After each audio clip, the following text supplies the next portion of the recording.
PPN 12% masih akan berlaku pada Januari 2025. Apa dampaknya bagi masyarakat dan juga pada popularitas Presiden Prabowo karena tetap memberlakukan kebijakan tidak populis? Kompas Bisnis sudah bersama Fuad Bawazir, Menteri Keuangan 1998 dan pernah menjabat sebagai Direktur Jenderal Pajak tahun 1993 sampai 1998. Selamat pagi Pak Fuad. Selamat pagi. Pak Fuad, kalau kita melihat sekarang kan juga banyak aksi penolakan PPN 12% yang semakin meluas. Padahal prinsip pajak ini adalah keadilan dari rakyat kembali ke rakyat. Masifnya penolakan ini, indikasinya apa sih Pak? Apakah ini memperlihatkan bahwa masyarakat selama ini merasa bahwa kebijakan pajak ini tidak adil? Enggak. Ketidakadilan itu dirasakan oleh masyarakat itu bila memang terasa berat lah, terutama pada kantongnya nih kalau bicara pajak ini kan. Nah sekarang ini kebetulan lagi keadaannya memang banyak masalah, sedang bertubi-tubi lah ya. Ada kenaikan ini, upah ini, ada deflasi, ada PHK, macam-macam lah ya, sudah tahu, nggak usah saya ceritain lagi. Sehingga adanya kenaikan 12 menjadi 12% ini terasa kok kayaknya tidak adil bener sih, kami ditimpukin terus ini gitu loh. Nah, ini masalahnya sedang dikaji kan. Jadi mau tidak mau ada peraturan, ya peraturan kan berlakunya mulai 1 Januari, ya kan itu udah given gitu kan, berdasarkan harmonisasi peraturan perpajakan. Nah, tapi dengan adanya penolakan masyarakat, adanya kritikan macam-macam dari ekonom, bahkan mantan-mantan pejabatnya kan, mantan Menteri Keuangan segala macam itu ya, Pak ini kan pada nggak setuju semuanya lah, mantan dirjennya juga pada nggak setuju gitu kan semuanya. Nah dengan alasan-alasan yang sifatnya masih kualitatif, yang sebagian diuji dengan secara kuantitatif bagaimana gitu kan. Nah yang kualitatif dan kuantitatif ini saya rasa belum sudah selesai hitungannya. Bagaimana ini sebenarnya, tapi kan belum dilaporkan juga saya kira kepada Presiden.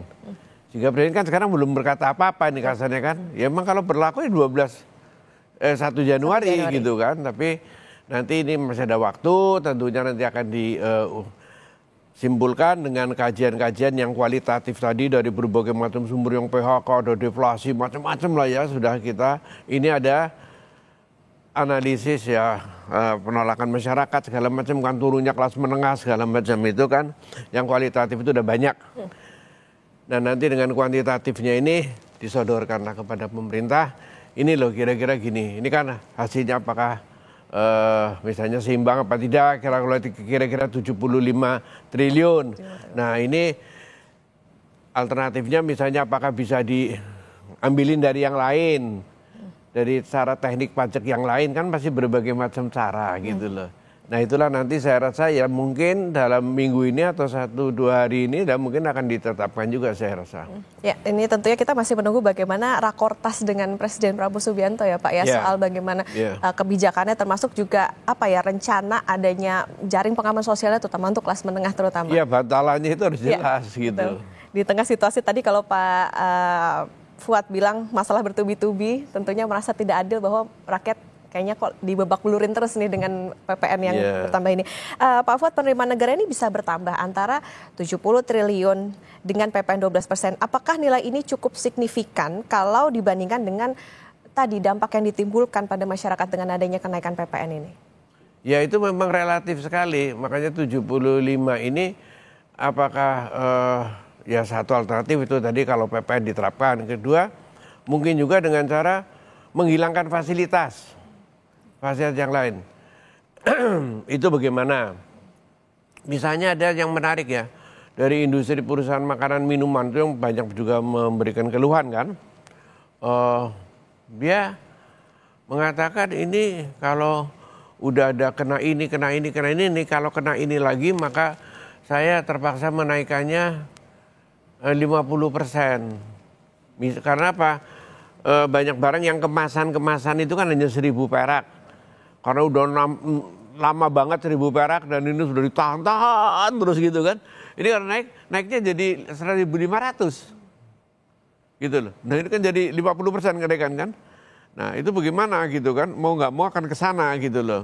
Nah apakah fasilitas-fasilitas pajak yang lain yang diberikan, misalnya ada pengusaha yang besar, ya saya rasa fasilitas itu bisa saja. Misalnya restitusi itu banyak loh yang nggak perlu, menurut saya itu tidak perlu gitu. Ada restitusi sampai puluhan triliun lah. Itu aja restitusinya nggak, kan duit sudah di tangan pemerintah, nggak usah keluar lagi itu kan. Nah itu juga bisa pengganti gitu loh. Oke, artinya memang dengan adanya potensi penerimaan yang bertambah 70 triliun ini ya relatif ya Pak ya, dengan mempertimbangkan bagaimana tadi dampaknya ke masyarakat, tapi tidak hanya ke masyarakat tapi juga tadi ke pengusaha. Dan lain-lain. Pak Fuad, bantuan sosial yang direncanakan pemerintah ini kan rencananya akan dikeluarkan karena adanya kenaikan PPN ini. Apakah sebanding? Mengingat yang namanya bansos ini pastinya untuk kelas bawah, sedangkan PPN justru banyak ditanggungnya oleh kelas menengah yang itu tadi konsumsinya tinggi dan juga apa ya, bisa dikatakan menjadi penopang begitu buat perekonomian. Nah, bansos ini memang masih ada masalah juga sih ya, karena data bansos ini kan dari dulu suka simpang siur, suka jadi ribut, suka ini itu ya, kayak ada dari kelurahan di demo segala macam, karena data bansos ini belum begitu tepat. Takutnya kalau itu di ini nanti ininya nggak seimbang, dikasihin ke sini ininya yang kemarin yang kena gitu loh segala macam. Jadi ya itu urusannya dari bantuan sosial, tentunya Depsos dan pemerintah daerah itu harus membenahi itu. Tapi ya itu salah satu jawaban juga ya untuk PPN ini. Kalau itu akan diterapkan.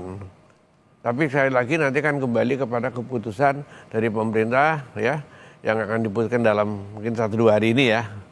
Nah itu tadi Pak, kalau bansos itu kan menyasarnya tentu ke mereka yang rentan dan juga bawah. Nah kalau yang menengah kira-kira apa nih Pak? Solusi yang konkret mungkin yang bisa dilakukan pemerintah, bisa jadi catatan juga terutama.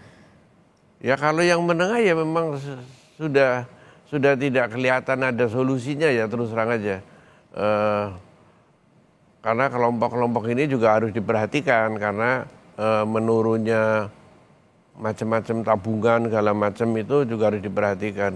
Ya mereka juga harus berusaha juga, dilatih terpaksanya kan dengan susah payah harus melakukan alokasi sendiri, melakukan penghematan sendiri gitu kan. Tapi itu merupakan satu jawaban yang harus diperhatikan oleh pemerintah juga. Bagaimanakah dengan kelas yang menengah. Cuman yang paling bawah itu loh yang harus sangat diperhatikan, karena ada absolute poverty itu, terutama kelompok ini yang udah bener-bener udah habis lah, udah di sini tuh. Nah itu yang harus diperhatikan lebih dulu.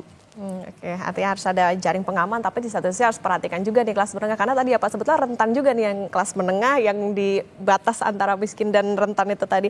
Sebagai penegasan Pak Fuad, sebagai sosok yang mengawal ekonomi sekaligus politisi, PPN ini sebaiknya ditunda atau bahkan dibatalkan?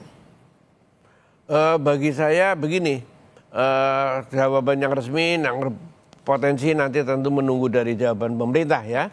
Sampai nanti akan diputuskan. Tapi umumnya para ekonom dan para ini adalah mengatakan ditunda ya, sepanjang itu belum mempunyai solusi yang konkret untuk menetapkan. Nah, tapi saya rasa penjawaban ini adalah bisa saja itu nanti ditetapkan asal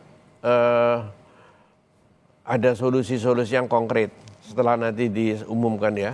Saya tidak bisa mendahului, tapi bisa juga kalau pemerintah itu mengharapkan uang 75, bisa saja itu tadi dengan cara kebijakan-kebijakan yang lain di pemerintah, terutama di bidang sektor perpajakan juga gitu loh, yang dilakukan, yang itu sebetulnya sama saja dengan penghematan 75 uang yang di tangan pemerintah dengan 75 yang akan diterima kan kurang lebih sama saja kan, udah 75 juga gitu misalnya. Itu bisa dilakukan, bisa apa tidak dan berani apa tidak gitu loh kasarnya gitu. Karena biasanya kalau untuk fasilitas-fasilitas begini nih nyangkut orang-orang gede-gede nih, pengusaha-pengusaha. Nah pengusaha-pengusaha ini harus rela, dan memang tadinya juga nggak begitu penting itu diberikan yang saya bilang tadi. Nah kalau itu diberikan ya sama saja. Oke, ini menjadi catatan terutama bagi pemerintah soal bagaimana kalau misalnya memang diberlakukan harus ada solusi konkret ya Pak ya. Masyarakat harus tahu berarti sebelum diberlakukan di tanggal 1 Januari kalau memang jadi kita juga harus tahu nih apa sih gitu jaring pengaman dari pemerintah. Kemudian tadi ya kalau dalam keadaan ekonomi lagi mudah mungkin kurang lebih itu gampang saja. Tapi kalau lagi begini ya Menteri Keuangan Dirjen Pajaknya harus ngitung bener. Harus dihitung betul rupiah demi rupiah itu harus kena. Utak-atik tadi bisa dilakukan ya Pak ya? Tadi yang saya tadi bilang beberapa contoh sengaja. Ya nanti menarik juga soal bagaimana utak-atik perpajakan nanti akan kita bahas kembali. Pak Fuad masih bersama kami di Kompas Bisnis Saudara tapi usai jeda. Masih bersama di Kompas Bisnis Saudara dan masih bersama kita Pak Fuad Bawazir, Menteri Keuangan era 1998. Pak Fuad, kita melihat sekarang masalahnya Presiden Prabowo ini kan baru menjabat kurang dari 2 bulan. Rasanya kayaknya nggak mungkin Presiden menghendaki gejolak dulu. Ketika zaman Bapak sebagai Menteri Keuangan pernah nggak menghadapi kebijakan yang nggak populis seperti ini? Apa yang dilakukan saat itu? Ya memang benar ini baru 2 bulan memang ini masalah yang udah ditinggalin dari pemerintahan sebelumnya ya udah berat lah memang yang timbulnya itu. Dan ini sekarang yang harus dihadapi oleh Presiden sekarang ini. Nah kalau waktu 98 itu kan keadaannya memang sudah krisis ya. Itu tindakan-tindakannya juga hanya untuk berusaha menyelamatkan keadaan perekonomian pada saat itu yang terutama ditimbulkan oleh sektor swasta. Sama sekali bukan sektor pemerintah. Swasta betul itu yang menimbulkan masalah. Yaitu ada double mismatch, utangnya jangka pendek tapi untuk proyek jangka panjang, utangnya dolar tapi untuk proyeknya yang rupiah. Jadi benar-benar double mismatch akhirnya krisis. Seperti itu. Dan itu yang dilakukan ya untuk perbaikan-perbaikan pada waktu 98 itu sampai keadaannya sudah lebih membaik. Tapi memang sekarang kan keadaan 98 sekarang kan sudah jauh sekali ya. Sekarang ini memang banyak masalah. Jadi ya satu demi satu itu harus diurai, harus dipetani orang bilang itu ya harus ya supaya bisa terurai benar lah satu-satu. Tapi nggak bisa terlalu tidak populis tapi juga tidak boleh terlalu populis gitu loh. Yang moderate lah. Yang berimbang. Harus seimbang lah Pak ya, yang tadi itu populis dan maupun juga tidak populis. Nah Pak Fuad kalau misalnya tadi pilihan penerimaan negara itu kan kalau bukan pajak adalah utang. Nah pengelolaan utang zaman dulu dengan sekarang apa sih Pak bedanya? Bedanya kalau utang zaman dulu itu zamannya Pak Harto maupun zamannya Habibie, zamannya Gus Dur, Megawati bahkan ya. Sampai bapak-bapak ini semuanya, ibu-ibu ini semuanya, itu utang hanya bilateral dan multilateral namanya. Utang pinjaman luar negeri, titik, nggak ada apa-apa. Dan itu jumlahnya sampai sekarang pun, sampai sekarang ini ya, kan ada beda-beda itu utang. Itu tidak akan lebih dari 1.000. Dan itu, utang itu memang sehat. Masih untuk proyek. Utang untuk proyek, utang mesti untuk proyek, gak ada untuk rutin, untuk pembayaran utang itu gitu. Dan itu bisa diiterasi, oh utang ini rekeningnya ini, utang ini rekeningnya ini, utang ini rekeningnya ini, pimpronya ini dan untuk proyek. Kalau nggak bisa di ini. Dan ada matching dari pemerintah pun iur ke proyek ini, biayanya 100, pemerintah bayar 20% atau 10% gitu kan. Yang lainnya utang proyek. Makanya waktu Krismon 98 kan masih Pak Harto. Ya. Itu pemerintah nggak ada masalah, yang masalah swasta itu yang mismatch tadi yang menyebabkan Krismon. Nah, sekarang ini sejak mulai zamannya ya Menteri Keuangan Sri Mulyani itu ngambil utang yang namanya SBN, surat berharga pasar uang itu, ya SUN segala macam itu, itulah yang mulai menurut saya tidak sehat. Zamannya menteri-menteri yang senior itu pun sudah dibujukin terus terang aja. Ambil utang ini aja dong. Jual di pasar uang. Ini duitnya nanti bisa buat bayar ini. Kita nggak mau karena kita tahu ini bakal nanti sekali kau memulai kau tidak bisa mengakhiri. Kita khawatirnya begitu. Jadi kita nggak mau. Nah Bu Sri lain lagi. Mulai memperkenalkan surat berharga pasar uang. Lepas kendali, terus terang aja menurut saya lepas kendali. Sekarang sudah sampai berapa? 8.000 lebih kan, hampir 9.000. Nah yang itu yang utang tadi itu cuman aja, 1.000 triliun saja. Tapi sekarang udah nggak bisa kembali. Kalau mendadak itu nggak mungkin kerem kan sekarang. Karena kalau mau mulai kok tidak mungkin mengakhiri dengan cepat, dengan ini pelan-pelan. Terus hanya bisa akan dikendalikan, akan turun. Kendalikannya gimana caranya, kan nggak pernah diuraikan. Kendalikannya apa, caranya apa, senjatanya apa, nggak pernah. Jadi kalau utang jatuh tempo, kita ngambil utang lagi untuk nutup yang jatuh tempo. Jadi kayak lubang tutup lubang itu Pak? Kayak lubang tutup lubang. Jadi itu uangnya sekarang dipakai buat apa? Duh, uangnya mana? Uang utangnya ini yang nggak bisa ketahuan. Jawabannya kan pasti sekarang begitu. Karena apa? Karena sudah nyampur dengan uang yang lain. Bisa untuk bayarin gaji, bahkan untuk THR, untuk apa pun bisa dari situ. Sekarang udah nyampur, nggak karuan. Kalau dulu kan nggak. Dulu untuk apa? Project. Untuk project. Ini sekarang untuk makan, kasarnya untuk rutin gitu loh. Dibayarin. Jadi sekarang susah sendiri. Apalagi kan mau jatuh tempo tahun depan kan. Banyak yang jatuh tempo kan. Berarti catatannya utangnya bisa dikatakan tidak produktif gitu Pak? Menurut saya kurang produktif, jujur ngomong aja. Karena kepake. Makanya buktinya apa? Kurang produktifnya itu utang. Utangnya juga tinggi. Tapi pertumbuhannya segitu-gitu juga. Ya kan? Malah lebih tinggi zamannya dulu. Zamannya Pak Harto. Bisa 7, 6, 8% kan tetap aja walaupun nggak pakai utang, nggak pakai macam-macam gitu loh. Utangnya itu aja bilateral, multilateral saja gitu kan. Sekarang juga begitu. Nah ini apa? Kan berarti kurang produktif. Karena apa? Lo kok bisa begitu Pak? Utangnya banyak. Karena dipakai buat rutin. Karena biaya penyelenggaraan negara sekarang itu tinggi sekali. Oke. Kalau tadi dikatakan utangnya tidak produktif, nah salah satu kalau menarik tadi soal bagaimana pertumbuhan ekonomi, cita-cita Pak Prabowo ini kan pertumbuhan ekonomi bisa sampai 8% Pak. Dengan porsi utang yang sekarang, bisa tercapai nggak Pak kira-kira? Kalau tadi dikatakan utangnya kurang produktif yang sekarang nih Pak Fuad. Iya, tapi tetap masih tahun depan harus utang lagi. Jatuh tempo mau dibayar di mana kan, kita harus jaga reputasi negara kan. Tetap masih begitu juga sistemnya harus menurun caranya. Ya dengan hilirisasi misalnya pertambangan kan itu dulu kurang nggak digarap lah boleh dibilang waktu zamannya yang lalu presiden-presiden yang lalu Pak Harto sekarang kurang digarap. Sekarang digarap pertambangan ya secara eksesif digarap, tapi itu dijadikan penopang pertumbuhan ekonomi. Jadi mungkin karena pertambangan dulu belum musim cuman migas, dulu kan cuman migas saja zaman dulu kan dengan kontraktor production sharing hanya dibangun migas saja. Padahal kalau menurut pasal 33 Undang-Undang Dasar 45 tanah dan kekayaan terkandung di dalamnya. Jadi harusnya itu adalah pasalnya tidak boleh dipakai untuk migas saja pasal itu.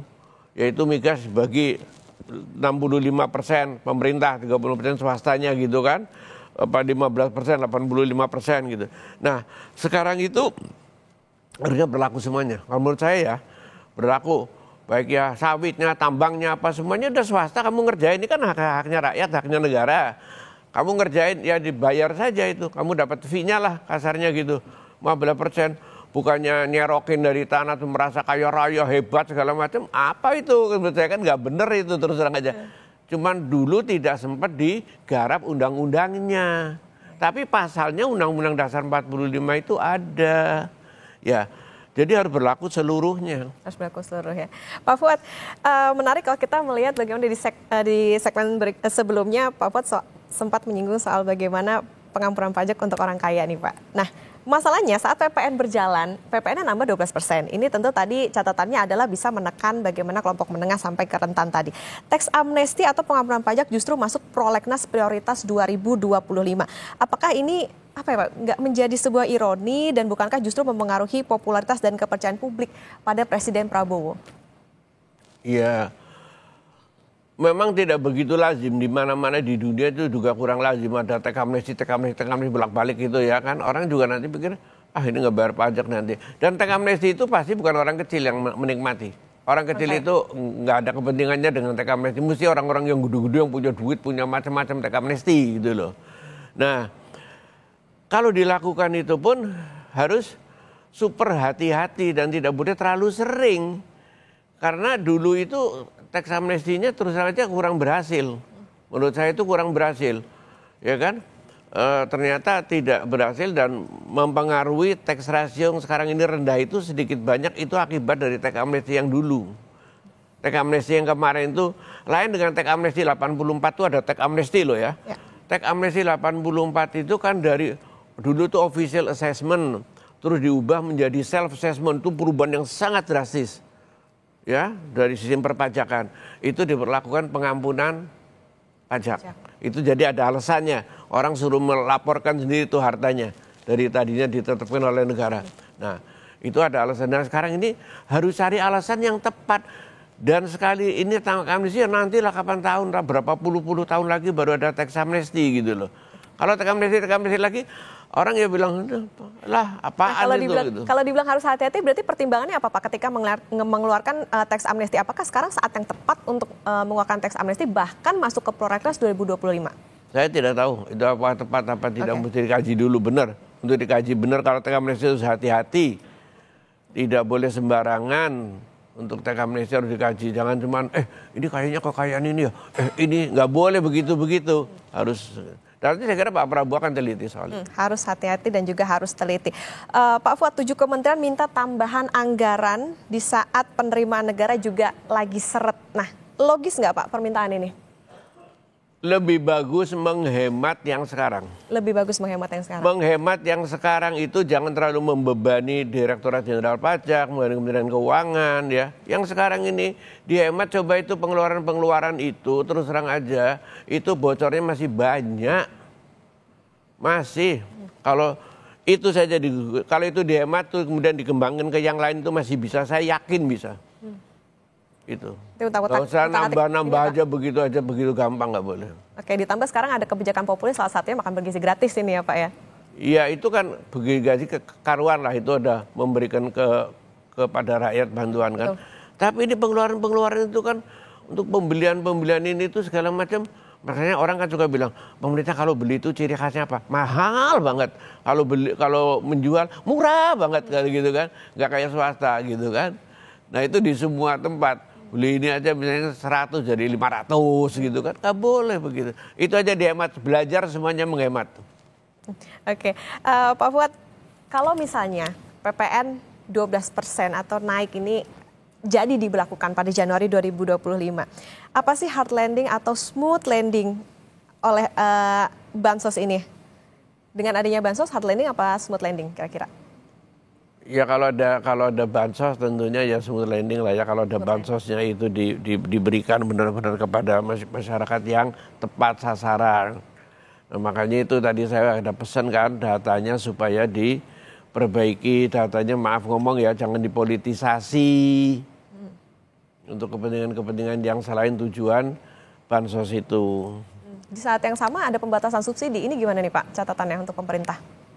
Ya pembatasan subsidi itu memang kalau di mana perlu disubsidi, di mana perlu ditiadain. Kalau bansosnya memang untuk mengganti subsidi, ya memang itu penggantian dari subsidi, berarti subsidi dihilangkan. Ya kan? Kalau memang untuk penggantian itu, kalau tidak untuk penggantian ya masih ada subsidinya gitu kan. Oke. Nah sekarang nih Pak kan juga yang jadi catatan banyak yang protes. Salah satunya adalah dari kelas menengah, katanya kalau setahun ini bisa ada tambahan pengeluaran yang lebih besar lagi. Apa yang harus dilakukan oleh masyarakat? Kalau tadi kita bicara soal apa yang harus dilakukan pemerintah, apa yang mesti dilakukan oleh pemerintahan Presiden Pak Prabowo. Kalau yang dilakukan oleh masyarakat apa sih Pak sebetulnya selain berhemat itu tadi? Ada lagi kah? Ya masyarakat memang selalu harus berhemat. Sekarang ini harus berhemat sudah. Itu yang dilakukan oleh pemerintah, dilakukan oleh rakyat, sementara pemerintah harus melakukan hal-hal yang ya memudahkan lah bagaimana. Misalnya jangan terlalu banyak pemerintah, jangan terlalu banyak menaik-naikkan harga-harga yang tidak perlu, misalnya tarif tol, misalnya kalau nggak perlu jangan dinaikin, sehingga bisa mengurangi lah tekanan kepada masyarakat. Jadi dengan cara keseimbangan seperti itu tuh boleh. Tapi rakyat juga kadang-kadang ya jangan sampai juga provok, misalnya begini. Ini di berita ini akan naik begini. Tadinya sebenarnya nggak berasa juga, nggak ngerti juga gitu ya. Tapi kalau terlalu banyak jadi ikut rame juga, itu juga dihindari yang seperti itu. Ya, tapi di satu sisi memang masyarakat juga harus sadar juga nih Pak soal bagaimana kan mengatur keuangan begitu di tengah situasi juga tidak menentu, ditambah juga ada PPN 12%. Pak Fuad, tahun 2025 banyak pungutan, kemudian juga tadi ada PPN juga 12%, ditambah tadi subsidi juga dibatasi. Proyeksi tahun 2025 seperti apa Pak? Ya, di tahun 2025 itu sebetulnya nih APBN dibilang APBN-nya Pak Prabowo ya bukan ya, karena ini memang masih APBN yang campuran antara dari presiden sebelumnya ke presiden sekarang ini. Tapi itu nanti harus ada APBNP kan, perubahan. Nah itu nanti setelah jalan, dan ini saya kira akan dikaji terus APBNP-nya bagaimana. Ini akan dikaji ulang lah terus terang aja APBN-nya ini. Makanya kalau Menteri Keuangannya itu membantu juga, tentunya akan sehat lah 25 itu bagaimana. Cuman tahun 25 itu tetap adalah tahun yang masih sangat berat. Tahun yang sangat berat. Ada yang jatuh tempo, utangnya juga besar. Kalau nggak salah berapa itu 800 triliun utang jatuh tempo kan. Oh, itu bagaimana caranya gitu kan. Harus dibayar kan.